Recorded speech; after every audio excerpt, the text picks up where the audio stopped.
O Congresso Nacional ele aprovou ontem a lei orçamentária para 2022, que dá diretrizes para os gastos e projeções de receitas da União para o próximo ano. O Senado aprovou o texto por 51 votos a favor e 20 contra, e a Câmara aprovou por 358 a 97. O texto final de tudo isso aí prevê um valor de 4,934 bilhões de reais para o fundo eleitoral. É isso aí, dinheiro do seu bolso. Já falei isso aqui ontem, é dinheiro seu, dinheiro do contribuinte, esse dinheiro do imposto que a Pamela acabou de falar, que foi arrecadado aí nesse ano. E se você gosta, parabeniza. Se você não gosta, chora. 16 bilhões e meio para emendas de relator, além de ter acrescentado uma reserva de 1 bilhão e 700 milhões para reajuste de policiais, que é mais uma demanda aí que o presidente Jair Bolsonaro insistiu, que é o reajuste aí para policiais. O projeto define ainda um salário mínimo de, agora você pode chorar, R$ 1.210 para 2022, com um aumento de 10,04 em relação ao valor atual, que é de R$ 1.100.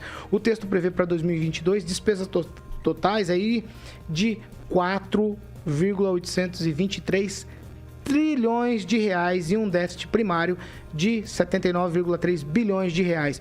O Auxílio Brasil deverá passar a um benefício médio de R$ 415 mensais por família. Eu vejo uma disparidade tão grande quando eu olho os números, Fernando. Dinheiro para umas coisas, uma cifra vultuosa. Quando eu olho para outras, uma cifra pequenininha. O que você acha de tudo isso? Olha, Paulo Caetano, esse é o Brasil que vai para frente, Paulo Caetano. Vai para frente mesmo. Ontem eu gosto de observar muitas pessoas conversando os assuntos, e o taxista começou a conversar sobre economia comigo e justamente colocou esse fato marcante. Os políticos, a maioria deles, só pensam na reeleição. Entra e não querem sair. E com isso, que eles não querem sair por quê? Porque tem esses benefícios. Você pode conduzir a política econômica para o lado que você quiser, se você tiver maioria. E isso, a gente sabe que hoje os políticos mandam até no poder executivo, porque se não fizerem o que o poder legislativo quer, o que acontece?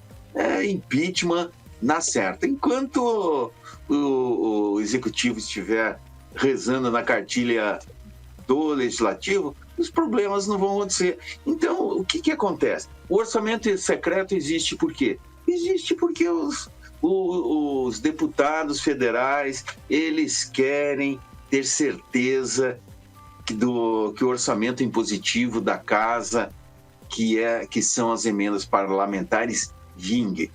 Então, Paulo Caetano, eles precisam disso. Eles precisam falar, nós precisamos mais nisso, nós precisamos mais aquilo, isso é bom e isso é ruim. Por exemplo, para eles, se reeleger com um orçamento de 4,9 bilhões, é ótimo.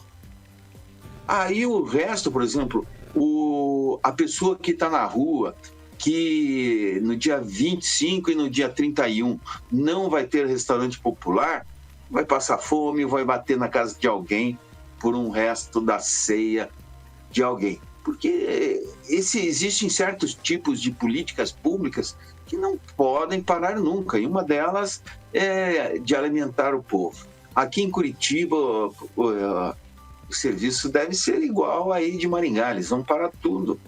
Então isso não pode acontecer. Os políticos precisam saber que, em primeiro lugar, quem manda é o povo que elege ele. O povo que precisa decidir. Nós queremos mais dinheiros, mais recursos para determinadas áreas e menos recursos para as outras áreas, Paulo Caetano.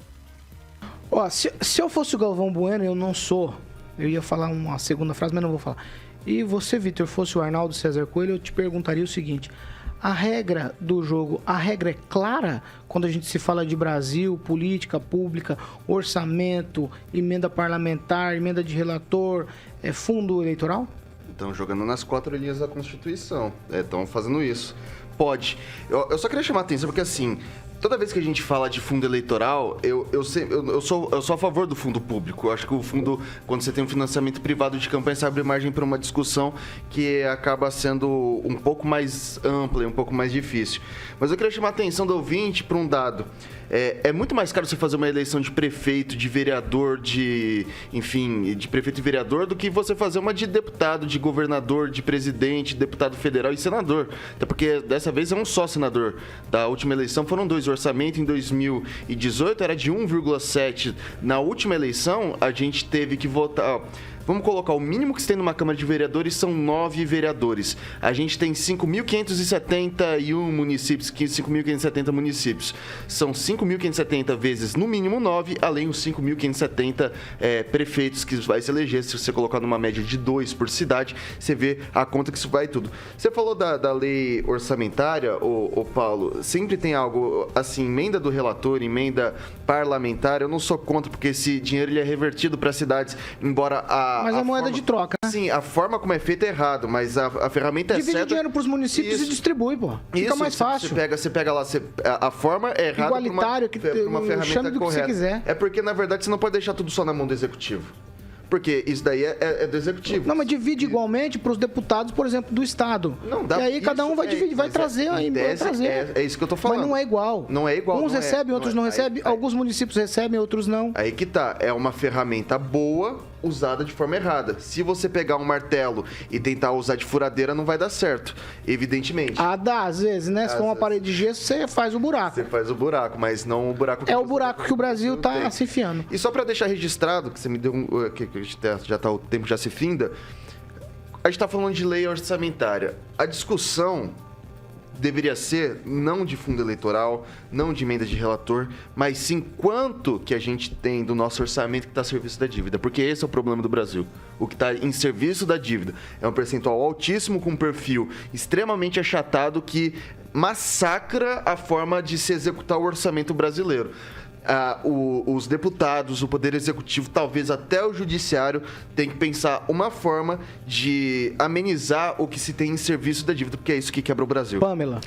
Paulo, acho importante a gente destacar, né, que sem orçamento não se governa. É algo obrigatório, né, que o governo tem que aí se submeter basicamente à vontade do Congresso, né? Eles votam, eles derrubam vetos, eles incluem suas jabuticabas e assim foi também a emenda de relator, né, chamada orçamento secreto.